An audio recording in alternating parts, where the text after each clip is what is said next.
အောက်အီတို့အတန်လေးတွေပါနေပါတယ် Good morning ပါရှင်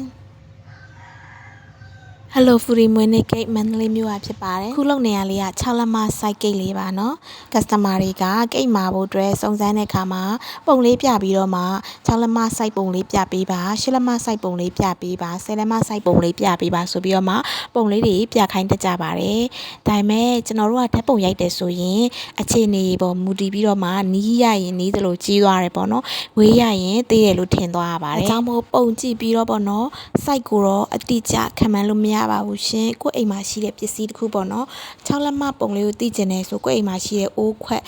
ပကံလုံးလေးတွေက6လက်မပကံလုံးဆိုရင်အလဲရဲ့အချင်းကိုပေတံနဲ့ကျွန်တော်တို့ငငယ်တုန်းကသုံးတဲ့6လက်မပေတံနဲ့တိုင်းလိုက်မယ်ဆိုရင်အလဲအချင်းက6လက်မရှိရပေါ့နော်အဲ့ဒါဆိုရင်ဒီပကံလုံးလောက်ဆိုပြီးတော့ဒီကိတ်လေးကဒီပကံလုံးလောက်ဆိုပြီးတော့ခမန်းနိုင်မှာပါနော် Hello Foodie ကတော့မန္တလေးရပါရှင်မွေးနေ့ကိတ်နဲ့ပီဇာလေးတွေမှာလို့ရပါတယ်ကျေးဇူးပါ